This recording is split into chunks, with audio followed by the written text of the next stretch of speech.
जय श्री राम दोस्तों। इस वीडियो में हमने रामायण के अनसुलझे रहस्यों के बारे में बताया है। वीडियो पूरा देखो, पुण्य मिलेगा। रहस्य नंबर 2, रावण का असली ज्ञान और शक्ति। एक ऐसा व्यक्ति जिसने अपने कुशाग्र ज्ञान और अद्वितीय कार्यों के कारण पूरी दुनिया का ध्यान आकर्षित किया था। दुनिया उसे राक्षस के नाम से जानती थी, एक ऐसा नाम जो उसके कर्मों की कठोरता का प्रतीक बन गया था। लेकिन वहीं दिव्य शक्तियों और अमरता हासिल करने वाले देवता तक उसके अपार ज्ञान के आगे सिर झुकाते थे। अतीत का एक ऐसा राजा जो न केवल अपनी बलशाली शक्तियों के लिए जाना जाता था, बल्कि एक महान विद्वान, वैज्ञानिक और ज्योतिषी भी था।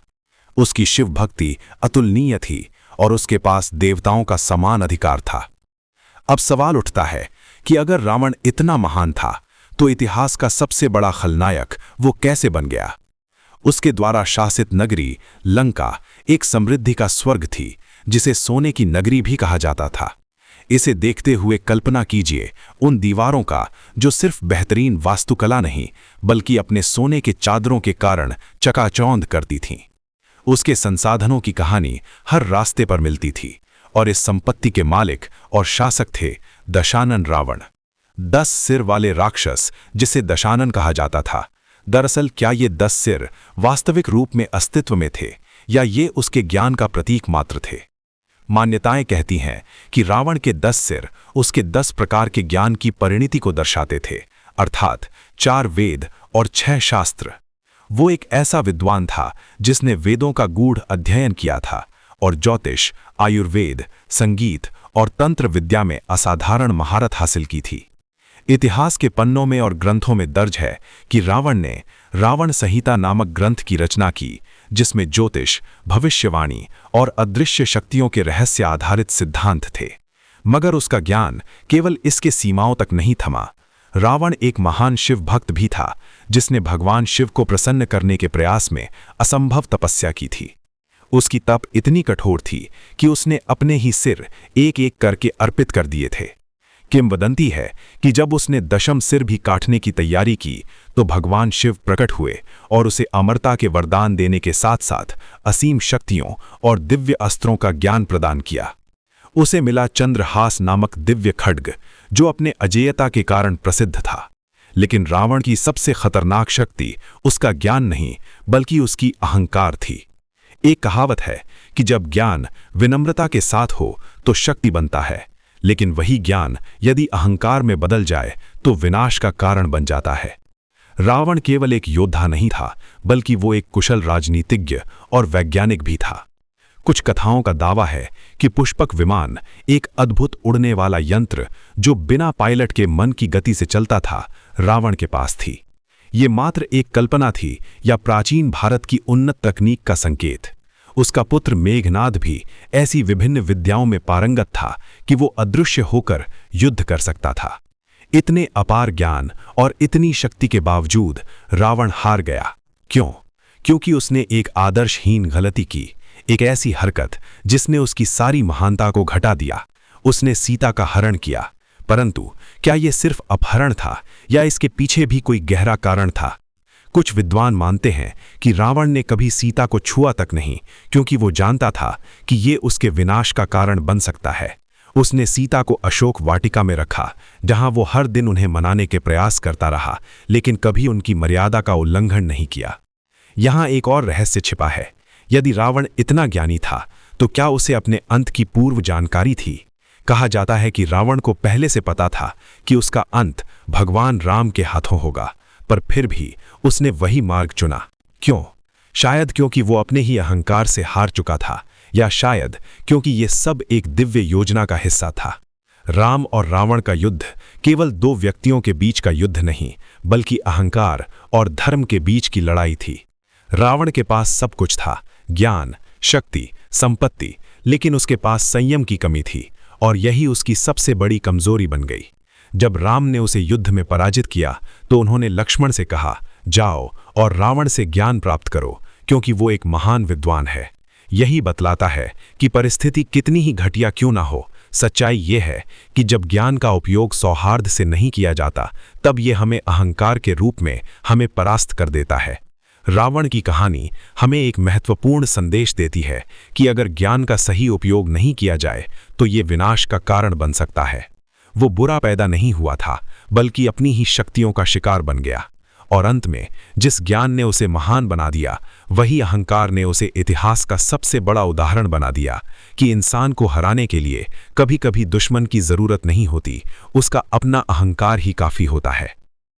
रहस्य नंबर 3, राम सेतु का रहस्य। रामायण की पुरानी कथा के अनुसार जब रावण ने माता सीता का अपहरण किया और उन्हें लंका ले गया, तब भगवान राम के लिए एक चुनौती खड़ी हो गई, अपने विशाल सेना के साथ समुद्र की अथाह गहराई को पार करना।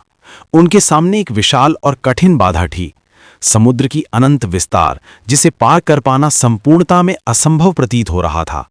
ऐसे कठिन समय में भगवान राम ने समुद्र देव से अनवरत प्रार्थना की, लगातार समय तक प्रयास करते रहे, लेकिन जब उनकी प्रार्थना का कोई प्रत्यक्ष उत्तर नहीं मिला तो उन्होंने क्रोध में अपने धनुष को उठाया और तभी समुद्र देव उनके समक्ष प्रकट हुए। उन्होंने राम से कहा कि हे प्रभु, मैं आपके लिए रास्ता प्रदान नहीं कर सकता, लेकिन मैं आपको एक उपाय अवश्य बता सकता हूं जिससे आप अपने लक्ष्य की प्राप्ति कर सकते हैं। उस उपाय का नाम था नल और नील। नल और नील वानर सेना के 2 बहादुर योद्धा थे, जिनके पास एक अद्भुत शक्ति थी। कहा जाता है कि उनके स्पर्श से पत्थर भी पानी पर तैर सकते थे। और यहीं से प्रारंभ होता है राम सेतु के निर्माण का सबसे बड़ा रहस्य, जो सदियों से लोगों के बीच चर्चा और तर्क का विषय बना हुआ है। वानर सेना ने विभिन्न जंगलों से विशाल पत्थर और चट्टानें उठाईं। उन सभी पत्थरों पर भगवान राम का नाम उकेरा गया, और जब उन्हें समुद्र में फेंका गया तो वे डूबने के बजाय एक अद्भुत तरीके से तैरने लगे। एक एक पत्थर धीरे धीरे एक मार्ग में बदलने लगे। दिन रात की कठिन मेहनत के परिणाम स्वरूप अंततः एक विशाल पुल का निर्माण हो गया, जो भारत को लंका से जोड़ता था। लेकिन सवाल ये उठता है कि क्या ये वास्तव में संभव था? आज के आधुनिक विज्ञान के अनुसार कोई भी साधारण पत्थर पानी पर तैर नहीं सकता, तो फिर ये पत्थर किस प्रकार तैरने में सफल हुए? कुछ वैज्ञानिकों का ये मानना है कि इस क्षेत्र में पाए जाने वाले कुछ पत्थर विशेष प्रकार के प्यूमिस स्टोन हो सकते हैं, जो ज्वालामुखी से उत्पन्न होते हैं और जिनके भीतर हवा भरी होती है, जिसके कारण वे पानी पर तैर सकते हैं। क्या ये मात्र एक संयोग है, या फिर इसके पीछे कोई व्यापक विज्ञान छिपा है जिसे हम अब तक समझ नहीं पाए हैं? राम सेतु कोई साधारण पत्थरों का पुल नहीं है। ये विश्वास और विज्ञान के बीच की एक कड़ी है, एक ऐसा प्रमाण है जो हमें ये सोचने पर मजबूर करता है कि क्या प्राचीन काल में हमारी सभ्यता उतनी ही उन्नत और विकसित थी जितना हम आज मानते हैं, या उससे भी अधिक विकसित और उच्च थी? और शायद इसी कारण से राम सेतु आज भी अविकसित रहस्यमयी विषय है, क्योंकि ये केवल समुद्र पर बना एक पुल नहीं है।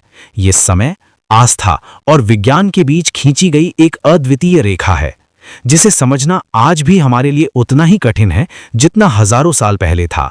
ये पुल हर समय के साथ एक नई कहानी कहता है, जो हमारे विचारों को चुनौती देती है और हमारी जिज्ञासा को अनवरत प्रेरित करती है। रहस्य नंबर 4, जटायु की अंतिम लड़ाई। कल्पना कीजिए एक अनोखे दृश्य की गहराई की, जहां एक विशाल और गौरवशाली पक्षी, जिसे हम उम्र के आखिरी पड़ाव पर देख रहे हैं, आसमान में बेखौफ उड़ान भर रहा है। इस विशालकाय पंखों वाले प्राणी का शरीर उम्र के कारण धीरे धीरे कमजोर हो रहा है, लेकिन उसकी आत्मा आज भी बुलंद और अडिग है। अचानक एक अप्रत्याशित स्थिति उत्पन्न होती है जब उसके सामने आता है लंका का सबसे शक्तिशाली और भयावह राजा रावण, जो अपनी समीक्षा से विहीन होकर एक असहाय स्त्री सीता माता को जबरदस्ती अपने अपहरण में लिए जा रहा है।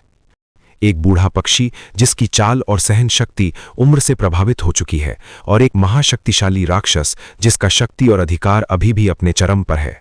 ये दृश्य दर्शाता है कि ये लड़ाई शुरू होने से पहले ही समाप्त सी प्रतीत होती थी, परंतु जो कुछ घटित हुआ उसने पूरी तरह से इतिहास को नया मोड़ दे दिया।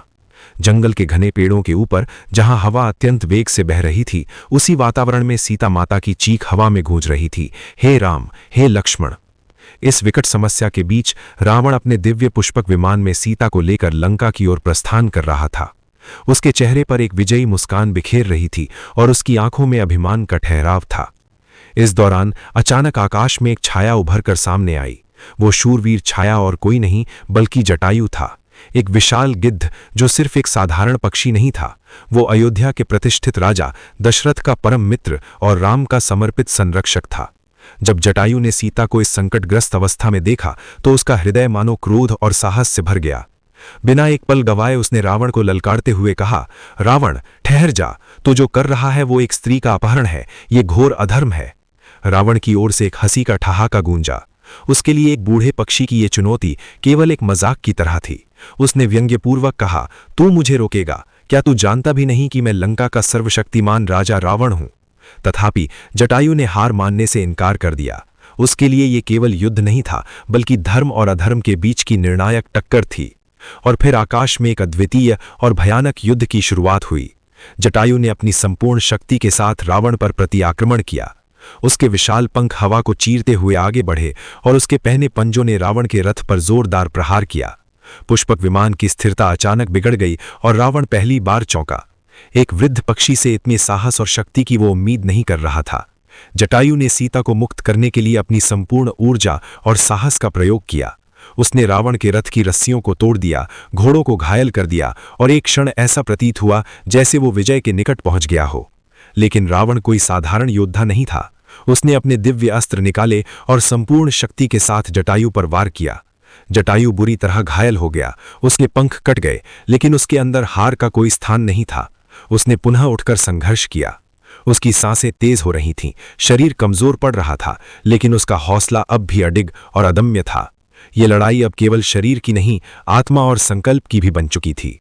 और फिर एक अंतिम घातक वार के तहत रावण ने अपनी तलवार से जटायु के पंख काट दिए।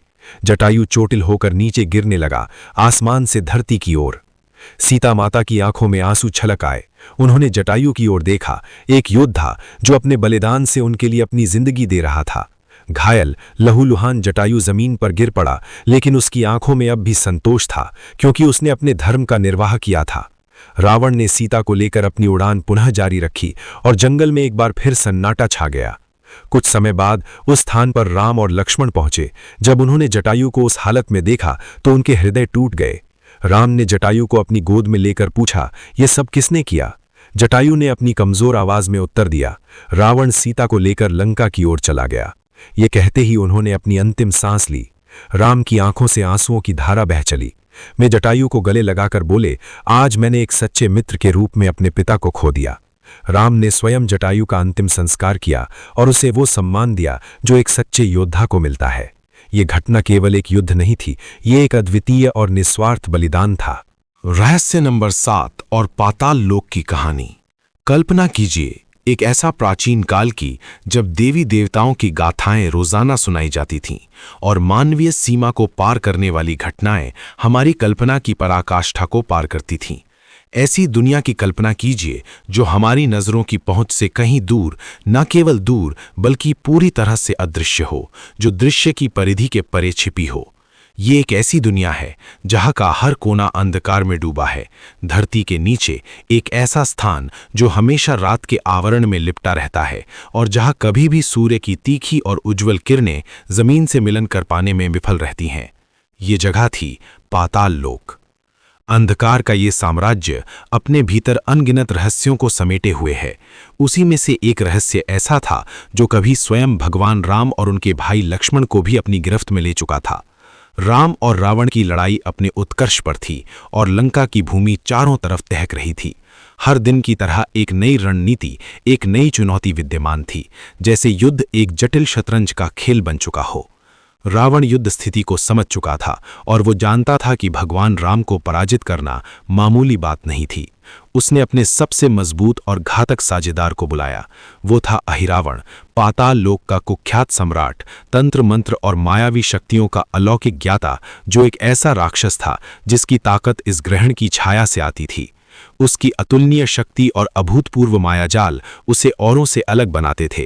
कहते हैं कि अहिरावण देवी काली का उग्र भक्त था, जिसकी सबसे प्रबल ताकत थी गुप्त रूप से प्रवेश और छल की कला। उसने अपनी शक्तियों का भरपूर उपयोग किया तथा अनोखी योजना बनाई, एक ऐसी योजना जो सीधे राम और लक्ष्मण को अपने चंगुल में फंसा ले। चारों ओर घना अंधेरा फैला हुआ था। रात की ठंडी हवाएं असंख्य रहस्य जुड़े संदेश फुसफुसा रही थीं और वानर सेना अपनी गहरी निद्रा में मग्न थी। लेकिन इस निस्तब्ध रात में एक योद्धा अब भी सजग था, हनुमान। वफादारी और कर्तव्य पालन का प्रतीक हनुमान राम और लक्ष्मण की सुरक्षा के लिए प्रहरी थे। उन्होंने अपनी अनुपम शक्ति का उपयोग कर अपनी पूंछ से एक सुरक्षा चक्र रच डाला था, एक ऐसा अडिग घेरा जिसे तोड़ पाना किसी भी शत्रु के लिए असंभव था। फिर भी अहिरावण साधारण विरोधी नहीं था। उसने जान लिया था सीधा हनुमान को हराना संभव नहीं, इसलिए उसने छल का मार्ग चुना। उसने विभीषण का रूप धारण कर लिया। एकदम उनकी आवाज, चेहरे, चाल ढाल की हूबहू नकल इतनी पूर्णता से की कि हनुमान की आंखें भी धोखा खा गईं। उसका पल पल उन पर जज्बी दृष्टि थी, लेकिन विभीषण के रूप में अहिरावण ने चुपचाप राम और लक्ष्मण के करीब पहुंचकर उन्हें अपहरित कर लिया और उन्हें पाताल लोक में ले गया। जब हनुमान को इस छलवेद का पता लगा, तब उनका विवेक जागृत हुआ। राम और लक्ष्मण के निर्जन होने से उनकी पूरी सेना में गहमा गहमी फैल गई, लेकिन अपने हृदय की गहराइयों से हनुमान ने चुप्पी साधी। अपनी दिव्य दृष्टि लगाकर उन्हें मालूम हुआ कि राम और लक्ष्मण पाताल लोक में बंदी हैं। हनुमान ने अपनी पूरी निष्ठा और ताकत से एक अद्वितीय साहसमयी यात्रा प्रारंभ की, एक ऐसी यात्रा जिसने चाहने से पहले कभी आरंभ नहीं हुई थी। पाताल की अथाह अंधेरी दुनिया में उन्होंने पग रखा, जहां सिर्फ अंधेरे का निजी साम्राज्य था। अजीब जीव जंतुओं की फुसफुसाहटों के बीच कठोर शांति का काले सागर था। पलकों पर बेताब खामोशी और पराश्रद्धा को साथ लेकर हनुमान दृढ़ता से आगे बढ़ते रहे। उनका सामना हुआ मकरध्वज से, शक्तिशाली योद्धा जो पाताल के द्वार का रक्षक था। मकरध्वज और हनुमान के बीच हुए भीषण युद्ध ने सत्य का नया रूप सामने लाया। मकरध्वज हनुमान का ही पुत्र था। उस रहस्य से भी हनुमान परिचित होते हैं, जो इस युद्ध की गहराई को और रहस्यमय बनाता है। परंतु समय की कमी थी और हनुमान ने मकरध्वज को पराजित कर अपना मार्ग जारी रखा।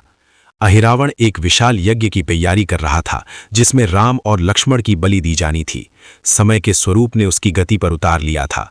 अगर यज्ञ पूरा हो जाता तो सब कुछ विनाश के गर्त में समा जाता, पर अहिरावण का अंत करना सरल नहीं था। उसकी मृत्यु का रहस्य 5 दीपकों में निहित था, जो 5 भिन्न दिशाओं में जल रहे थे। तब तक अहिरावण की शक्ति मरेगी नहीं, जब तक वे 5 दीपक एक साथ नहीं बुझाए जाएंगे। इसके लिए असंभव की चुनौती उल्लिखित थी, लेकिन हनुमान के राम भक्ति में कुछ भी असंभव नहीं था। उन्होंने पंचमुखी रूप धारण किया, 5 चेहरे जो 5 दिशाओं की भांति विस्तृत थे। समस्त व्यक्तियों के समेकित प्रयास से एक क्षण में ही 5 दीपक बुझा दिए गए। अहिरावण की शक्ति अचानक समाप्त हो गई और हनुमान के हाथों उसकी हार और मरण सुनिश्चित हो गया। राम और लक्ष्मण मुक्त हो गए और पाताल लोक में फिर से शांति का बहरा नाव फैल गया। हनुमान उन्हें लेकर शौर्यपूर्वक लौट आए।